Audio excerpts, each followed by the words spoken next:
Selamat pagi, perkenalkan saya Ida Ayu Purwabesari. Hari ini akan membahas mengenai konsep, teori, dan pemikiran dalam filsafat pendidikan yang diterapkan dalam pendidikan di Indonesia.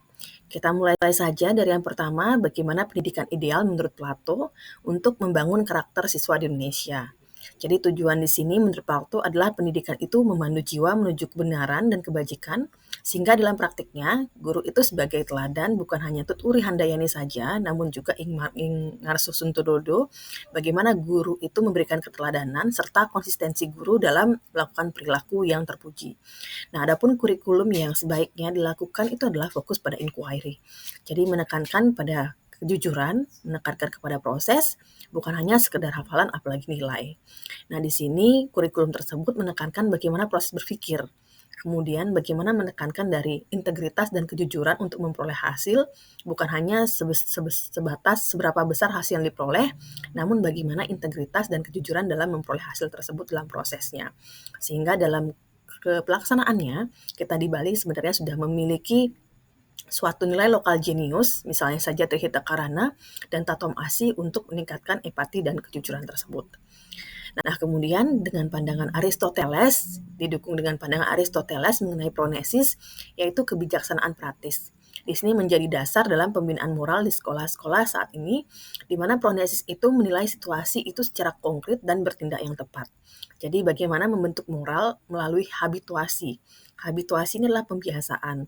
Jadi bukan hanya melalui omongan, melalui aturan, namun dari tindakan nyata yang dilakukan secara konsisten dan juga ada contoh yang tegas dari para pemimpin dan gurunya. Misalnya ketika guru melarang siswa untuk merokok di sekolah, guru pun menunjukkan keteladanan itu dengan tidak merokok di sekolah. Ketika kita melarang siswa untuk tidak bermain medsos di kelas, guru pun juga melaksanakannya, sehingga bukan hanya dari segi siswa saja, dari guru pun tetap melaksanakan aturan tersebut. Nah, di sini yang penting adalah bagaimana kita mampu merefleksi, kemudian konsisten dalam menjalani aturan tersebut. Sehingga kita bisa membina moral di sekolah dan meningkatkannya melalui pembiasaan-pembiasaan yang memang sudah konsisten dilakukan. Nah, kemudian ada nilai-nilai pendidikan Konfusianisme. Jadi, Konfusianisme ini sangat relevan untuk meningkatkan karakter pelajar Pancasila di Indonesia. Jadi, kuncinya itu adalah di nilai REN, yaitu kemanusiaan, I itu atau integritas, Li itu tata krama, Si itu kebijaksanaan, dan Sin itu kejujuran, dan Xiao itu bakti. Dan nilai-nilai Konfusianisme ini sangat sesuai dengan 8 dimensi profil pelajar yang sekarang diterapkan di Indonesia, yaitu iman dan takwa, mandiri, bernalar kritis, kreatif, kolaboratif, gotong royong, sehat, baik itu fisik dan mental, serta komunikasi. Namun, dalam penerapannya ini harus tetap konstekstual agar nilai tersebut sesuai dengan budaya lokal dan kebinekaan kita. Dan juga dalam penerapan ini berkarakter sesuai dengan tanggung jawab, memiliki empati, dan tentu saja bernalar kritis. Nah, selanjutnya itulah pendekatan rasionalisme dari Descartes. Ya, jadi dalam kurikulum pendidikan sains Indonesia, siswa itu harus lebih kritis dan reflektif. Jadi menurut Descartes, jadi metode yang dimulai itu adalah dengan metode keraguan-raguan. Jadi dengan keraguan-raguan itu siswa akan melakukan suatu cara berpikir yang ilmiah, melakukan prosedur ilmiah untuk menjelaskan problem posing, kemudian melakukan pembuktian secara empiris. Jadi aktivitas yang sering dilakukan oleh guru, misalnya saja eksperimen, kemudian dalam kontekstual itu ada penyelidikan-penyelidikan terkait dengan mitos lokal yang ada di daerah tertentu, atau dengan mind mapping yang logis.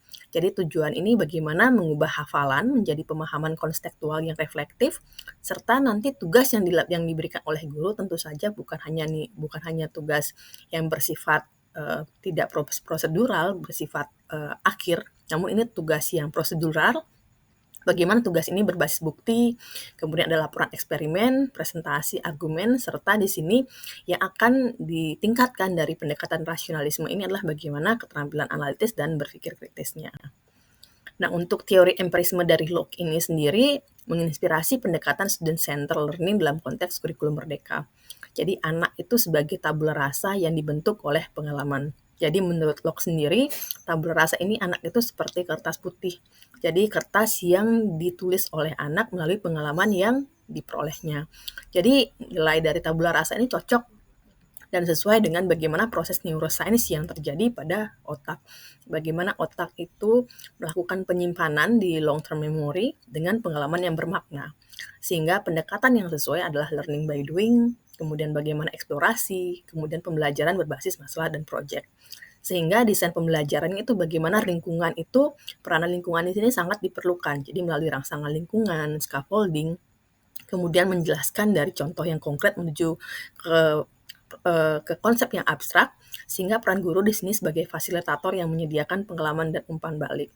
Jadi semakin banyak panca indera yang terlibat, semakin banyak emosi yang terlibat, maka pembelajaran dari siswa itu akan semakin bermakna di sini. Nah, kemudian dari prinsip pendidikan alamiah Rosyaw, jadi terdapat solusi kritis bagi motivasi belajar di sekolah-sekolah Indonesia. Jadi ada prinsip yaitu selaras dengan perkembangan anak. Jadi di sini ada kebebasan anak untuk memilih apa yang disukainya, kemudian menekan bagaimana tekanan dari anak itu sendiri. Jadi terkait dengan tugas-tugas, sehingga praktek-prakteknya itu lebih ke pembelajaran sensori, pembelajaran outdoor, dan juga tugas-tugas konseptual. Di sini tujuannya untuk mengurangi tekanan dari tugas, nilai, kemudian membangkitkan rasa ingin tahu, otonomi, sehingga implementasinya itu bagaimana kita memberikan PR-PR yang aplikatif kepada siswa, proyek-proyek lapangan, kemudian untuk literasi sendiri kita akan meminta siswa itu bukan membaca buku dari halaman sekian ke halaman sekian, namun lebih ke buku apa yang kamu sukai. Jadi fokusnya lebih ke kemajuan belajar bukan dari nilai akhir. Nah, untuk penerapan konsep pendidikan yang dari Freire sendiri, ini menciptakan budaya yang dialog dan kritis. Jadi menurut Freire sendiri, pendidikan itu bukanlah banking model banking. Jadi seperti guru itu sebagai penabung, anak itu sebagai rekening yang menerima informasi saja dari guru. Namun secara aktif anak itu mampu dia menyerap informasi dari sekitarnya. Jadi yang diperlukan di sini bagaimana kita melaksanakan dialog kritis, kemudian kita mengangkat isu-isu berbasis konteks, misalnya SSI, socio scientific issue, dan keterlibatan komunitas. Jadi peran guru di sini itu sebagai pendamping, bukan sebagai pemberi jawaban, jadi bukan sebagai pemilik rekening. Jadi di sini model-model yang relevan itu misalnya problem based learning, project based learning, inquiry, dan juga pendekatan seperti SSI. Sehingga hasil kesadaran yang diharapkan yaitu kesadaran kritis dan juga kesadarannya partisipatif. Nah, untuk gagasan Foucault sendiri, yaitu tentang disiplin dan kekuasaan, ini digunakan untuk memahami bagaimana ketimpangan akses dan kebijakan pendidikan di Indonesia. Jadi pandangan ini berpendapat bahwa mekanisme pengawasan dan normalisasi itu menyebabkan terjadinya ketimpangan, menyebabkan terjadinya pengajegan kekuasaan atau mengakibatkan terjadinya strukturisasi dari suatu proses. Sebagai contoh saja kebijakan akreditasi, kemudian juga kebijakan-kebijakan seragam yang dapat menciptakan ketimpangan antara daerah satu dengan daerah lain, sehingga di sini menurut Foucault pendidikan itu dipandang sebagai mekanisme pengawasan dan normalisasi, bukan sebagai pengembangan diri. Jadi pengukurannya biasanya dilakukan secara berlebihan, ada kontrol administratif, sehingga solusinya itu malah bagaimana transparansi kebijakan, desentralisasi, dan mekanisme yang partisipatif. Nah, kemudian dari teori komunikasi Habermas, ini mendorong terjadinya transformasi budaya. Jadi intinya itulah bagaimana dialog rasional untuk mencapai pemahaman bersama. Jadi di kelas itu bagaimana kita menciptakan suatu lingkungan kelas yang memang argumentatif dengan berdebat berdasarkan bukti, kemudian ada refleksi bersama dengan aturan bahwa semua bisa berbicara merata.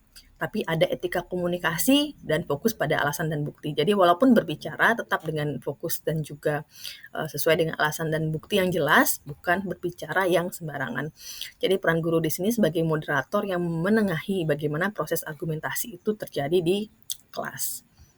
Nah, kemudian pemikiran postmodern ya di sini untuk memperkaya konsep pendidikan multicultural dan inklusif di Indonesia. Jadi prinsipnya itu bagaimana kebenaran itu menolak kebenaran itu sebagai kebenaran yang tunggal. Namun bagaimana kita menghargai narasi lokal dan keberagaman, karena disinilah kekayaan dalam pendidikan itu. Jadi kurikulum itu yang sekarang kita lakukan mengintegrasikan lokal genius, kearifan lokal dalam bentuk bahasa, kemudian cerita, mungkin praktek-praktek budaya, pengobatan. Kemudian di dalam multicultural sendiri biasanya di kelompok mayoritas dan kelompok minoritas. Nah, inklusif di sini menjaga keseimbangan bagaimana mayoritas dan minoritas itu berinteraksi. Jadi memberi ruangan representatif bagi keduanya. Kemudian untuk metodenya sendiri itu adalah studi kasus multikultural, kemudian komparasi dan proyek lintas budaya. Sehingga di sini tujuannya itu untuk menghargai pluralitas serta kemampuan berpikir kritis terhadap budaya yang kita miliki. Demikianlah hal-hal yang bisa saya sampaikan atas perhatiannya. Saya ucapkan terima kasih. Semoga apa yang saya sampaikan bermanfaat untuk kita semua.